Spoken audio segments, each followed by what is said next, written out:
is Wednesday, May the 15th. We're now live with the latest in the crypto world. It's 9:30 a.m. in New York City, 2:30 p.m. in London, 10:30 p.m. in Tokyo, and 3:30 p.m. here in Malta. Well, today we have Kevin Mirko and Jason Fernandez on the show to discuss the crypto markets. But first, let's take a quick look at some of the market indicators. Now, the cryptocurrency index CCI 30 is approaching the 3,900 point level. Bitcoin has taken a breather, but other assets are providing a boost. May has been extremely bullish. The index has gained 32% so far this month and 78% year to date.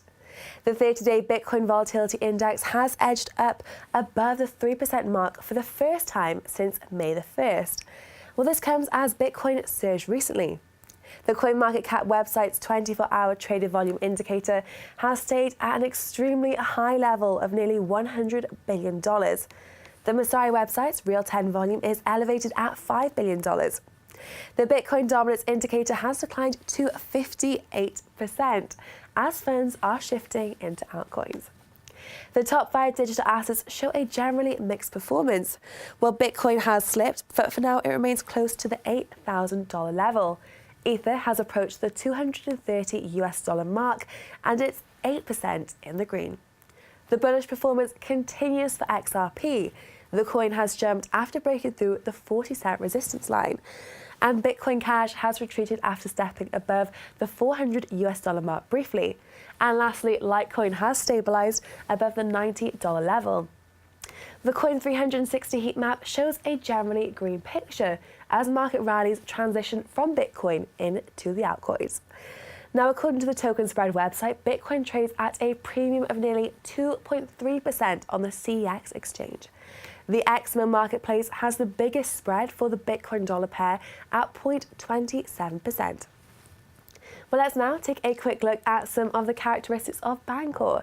It's a decentralized liquidity network that allows users to exchange different tokens directly and instantly, instead of using centralized exchanges. The platform has its own native cryptocurrency called the Bancor Network Token, or BNT. Now, it's used as a reserve currency for smart tokens created on the network. The price of this asset peaked at more than $10 during early 2018. Currently, it can be purchased for just under 70 cents.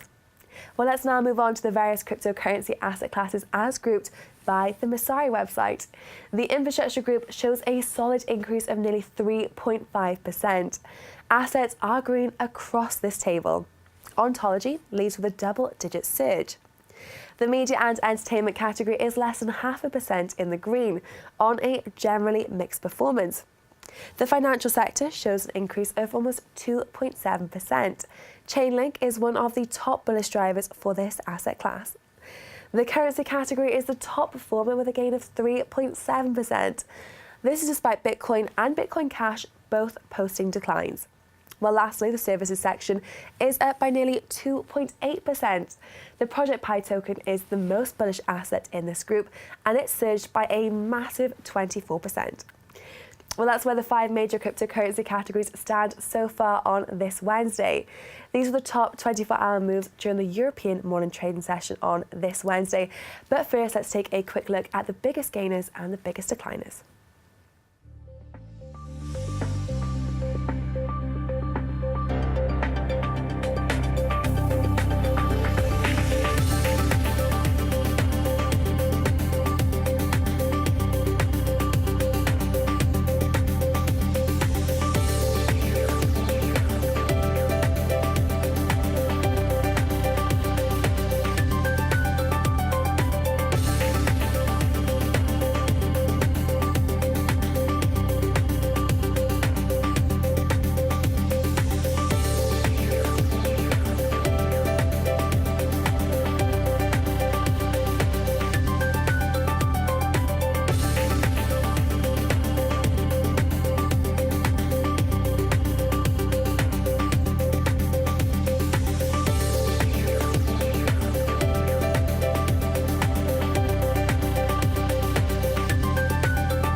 We're about to go for a short break, but don't go anywhere. We'll shortly be back with our crypto experts to discuss the biggest moves in the markets.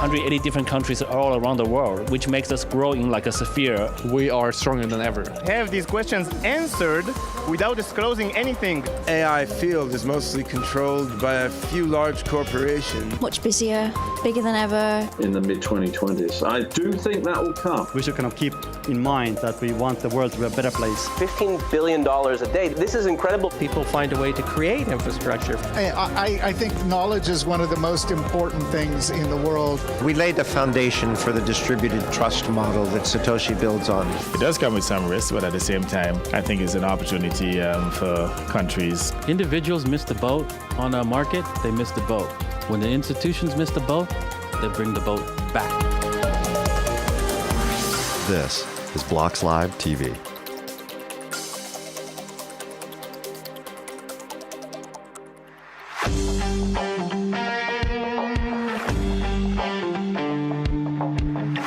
Want to learn how to increase your profits? Learn the skills and techniques needed to get more traffic, leads, and sales. We've assembled the movers, shakers, and record breakers from across the planet under one roof to share their knowledge on digital marketing strategies that are working right now. Network, be entertained, get inspired, and leave with a proven plan for building and growing your business online. Come join us in sunny Malta on the 17th to the 19th of May at the Grand Hotel Excelsior in Valletta.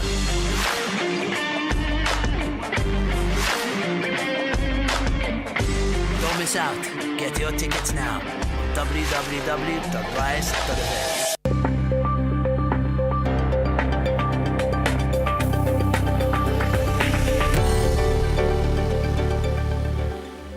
Well, we're back on BloxLive TV. We'll now join our crypto experts, Kevin Mirko, CEO of the Coin Metro Exchange, and Jason Fernandez, COO and co-founder of AE Token.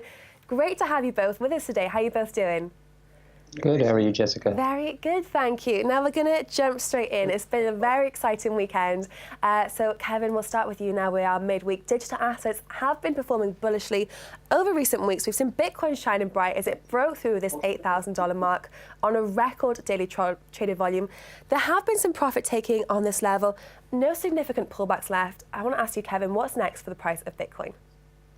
Sure. So I think just looking at a daily chart just a couple minutes ago before we came on the air, because to be honest, I've been traveling, so normally I tend to stare at charts through at least a couple hours a day, but I haven't over the last week or so. Though obviously I've seen the price and been following it quite closely. So it does look like we're starting to stall. So you're starting to see what's called stopping volume, which is basically lower volume and higher highs. So as volume starts to dip, the market continues to move higher. Usually that means that buying interest is slowing down. And we're also starting to see some, let's say, candle formations at the top that show that there could be not necessarily a reversal, but definitely a reversal of a micro trend. So we're talking about going in from a bullish run, maybe back and seeing testing some mid-level resistances or supports, mid-level supports. So looking at the chart, I would say that there's definitely some key support areas around 68 to 7,200. That's probably a key area that we need to watch. We may not even go down that far, to be honest. I mean, we still are seeing a decent ebb and flow. I still don't see a lot of new fiat, a lot of new money coming into the market. But what we do see is obviously Bitcoin dominance is up to levels that it hasn't seen in quite some time. And we saw the exact opposite during this altcoin season, where we saw Bitcoin dominance fall, altcoins start pushing the market forward. And now that Bitcoin started to move higher, we saw people, pulling out of altcoins and pushing their money into Bitcoin. Also, I mentioned in a show last week that the Bitmain IPO had started to refund investors, and Bitmain did about 1.6 billion in an IPO. All that came in through Bitcoin. It was then converted to euro, and they sat on it to actually do their IPO, which was canceled. And a lot of those refunds are now coming back. Not a lot, but a portion of those refunds have already started to come into the market in Bitcoin, meaning they're purchasing Bitcoin with the euro that they had to exchange to actually push out the IPO. So I think that's also having, and that may have started to dry up as well. That may be why we've though we have seen a lot of volume. Remember, volume isn't one-sided. Just because there's a lot of volume doesn't mean it's all on the buying side. And I think generally speaking, we're starting to see more sellers come into the markets. We're probably going to retest at least some support before we can see where the market's headed next.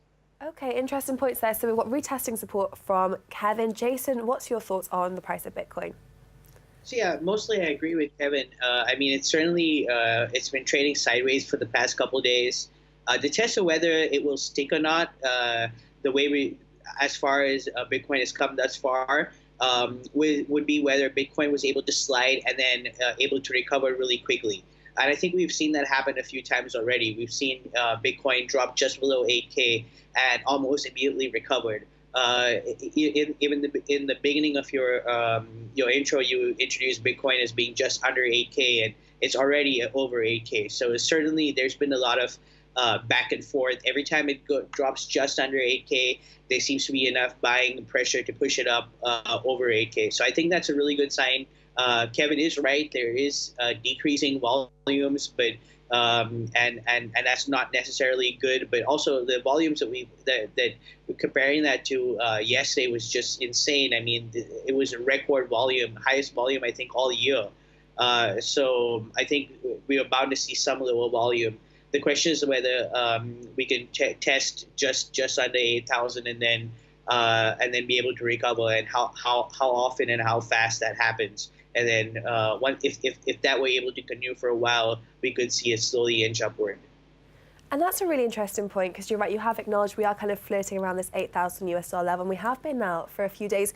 If we look at the extremely high traded volume, we have seen CoinMarketCap's 24-hour measures broken through the $100 billion mark, rather. Messari website is also recording around $5 billion level. Jason, what do you think the main reason for this active trading is? We've not really seen the hype yet spreading outside of these crypto circles. Kevin's kind of pointed out that we have seen the Bitcoin IPO, so we'll go to Kevin in just a second. But Jason, what's your thoughts? So I think there are three major reasons. One is China, the other is adoption, and the third would be institutional investors. As far as China is concerned, there were serious concerns that the U.S. had set off a trade war with Russia and that the stock market would react negatively, and indeed it did, although it has recovered. Crypto has been a proven hedge against the stock market because they're proven to be not really correlated. Although when the stock market came back, that didn't really negatively affect crypto too much, which is a good sign. Also, so a lot of money has moved into crypto. Also, it's been suggested that a lot of Chinese people are buying crypto as a hedge against a falling yuan. So another point, like I said, is adoption. Bitcoin adoption has just been on a tear recently. Whole Foods has announced that they're going to start accepting Bitcoin. There are also rumors that eBay too will be doing that. Also, this is Consensus Week, and Consensus Week has always been good for a bump in the past. Finally, institutional investors are showing that they're getting in a big way. We know that Bakkt has finally set a date for BTC futures sometime around July. Other institutions have also seen massive interest. Both Grayscale, Bitcoin Trust, and the CME have seen record investments come in. So, I mean, overall, there's been several factors that have sort of converged and given it sort of this perfect storm that's done really well for Bitcoin. And Kevin, I want to go to you now and just have a look. For months, we've been talking on the show about some of the market sentiment and what could be driving the price. And it seems that now we are kind of getting this momentum. When we look at traded volume as well, how do you perceive everything? Why are we seeing this high traded volume? Well, I think Jason made a lot of good points, though. I do think I like to step back sometimes and play a little bit of devil's advocate. A lot of things, sometimes what they look like on the surface may not necessarily what they are, underneath. And when you talk about Chinese volume, I've mentioned this before on the show, that obviously China historically, so I like to make a lot of comparisons back to retail FX. That's a business I've been in for 20-something years. And to be honest, there's a lot of correlation between how the retail FX market started unregulated, how it went regulated, how it was regulated, the process, et cetera. There's many correlations or connections between that and how crypto has started to evolve. And if we go back to when the FX markets were unregulated, 98, 99, you had one major player that did a lot of the volumes, and the major output of volumes, or the major push of volume, came from China, number one by far. And that's because the Chinese have a cap. They can't move more than roughly 50,000 US dollars outside of the country without triggering major bells. And sometimes they're even stopped just from moving the money out, regardless of how much money they actually have. And there's only certain ways they can move the money out. That's why Macau exists in China, for example. That's why that gambling hub exists. And that's why it does 15 times more volume than Las Vegas.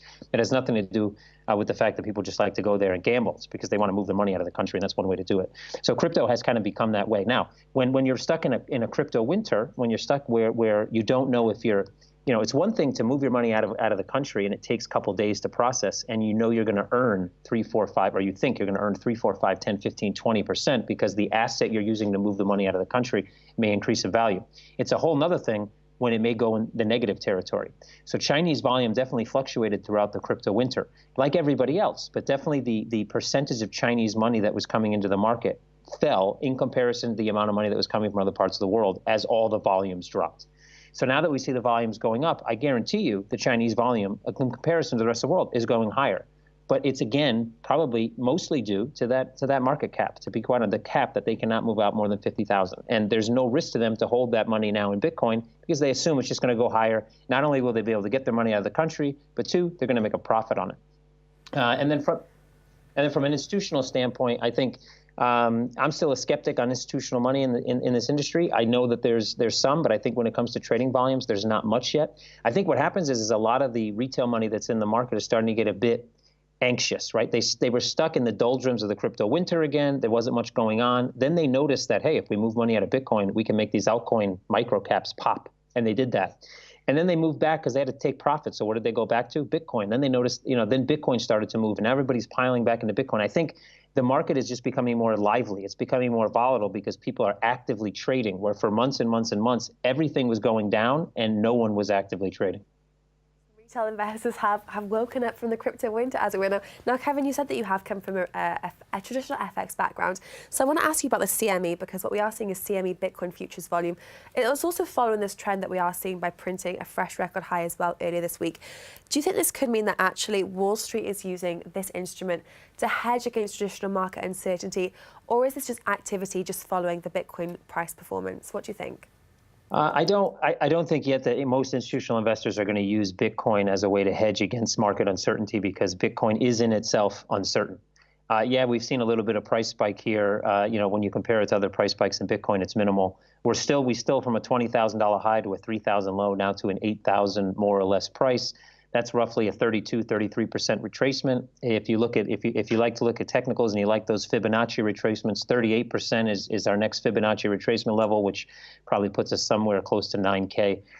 So I don't think that's true. That doesn't mean that there are some institutionals that may be trying to hedge the market with Bitcoin, but I don't think that's the case across the board. I think what it is that as the market becomes more lively, yes, there's definitely hedging going on. There's probably people that were holding shorts that are hedging in the futures market to hedge out of those shorts. And there's also probably people that have put longs in at different places, and they're hedging either a certain percentage or perhaps the entire long inside the futures market as well, mainly because when it comes to trading, when you have to pick where you're going to trade, obviously physical or futures gives you a few different caveats. One, there could be some leverage involved. But two, outside of the leverage, the amount of interest you pay to hold those positions is usually much less than, for instance, if you were trading like a CFD or some other form of synthetic that's out on the market. So I do think that they're both, when the underlying market of a future becomes active, the future market generally becomes active. I mean, you're not really going to see a futures market become highly active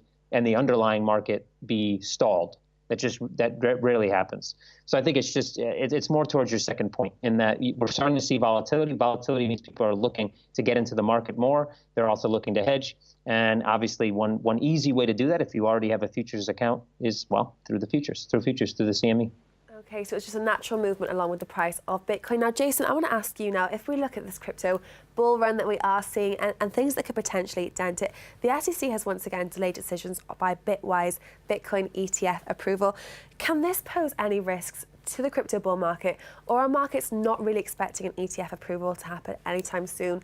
And are they not factoring this in to be a major price driver? How are you viewing this news?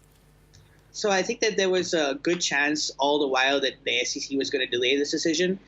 They've done it before. Yes, they were sort of obligated to come up with a response right now. But I think what's interesting, though, and sort of a good sign, is that this time they've asked for a public comment period, which will probably last a few weeks, and that would start post Bitwise essentially turning in their latest document with all the amendments. So I think it's a good sign that they're asking for public comment, and I think probably based on the fact that they've already had a while to look at this, it could indicate that they're just now looking at, after already having looked at all the possibilities internally, they want to see sort of what the public thinks about it before they take a final decision. It could be that these things are happening soon. I mean, it's the institutional investors have just really gotten in. I mean, Kevin is right that in aggregate, in absolute numbers, institutional investors aren't going to have a huge dent. But that doesn't change the fact that Grayscale Bitcoin Trust, like I said, has just announced that it has record amounts of money, funds coming in. The CMA has seen something like all-time high of 33,000 futures contracts. I bet that the CBOE is kicking themselves right now for getting out of the futures market. But there does seem to be quite a bit of institutional money coming in, at least as far as it was compared to how it has been thus far. So I think, I think the Bitwise thing is we weren't really expecting them to actually come out with a response. So I think even though officially they were supposed to, I don't think people were really hanging their hat on that. So I think it's a good sign that they opened it up to public comment. Okay, that's interesting. So there wasn't huge expectations there from the market. Now, Kevin, I want to turn to you and ask you about XRP, because XRP, it was trading around the 30-cent mark back in late February. When there was this initial listing on Coinbase, it showed no significant reaction to the listing back then. Well, now if we look at the asset, has surged past the 40-cent mark. Some are linking this to the fact that XRP became available for Coinbase New York customers a couple of days ago. Could this be the case? And what do you think the other bullish indicators could be for this digital asset? Or do you think it was just going along with the Bitcoin flow? I think it's a bit of both sides, though. I think your latter comment is probably the most driver behind the price movement. But to be honest, now when you think of just one state in the U.S., like how could that have much of a difference? One, there's two folds here, right? One, obviously everybody knows about the BIT license in New York.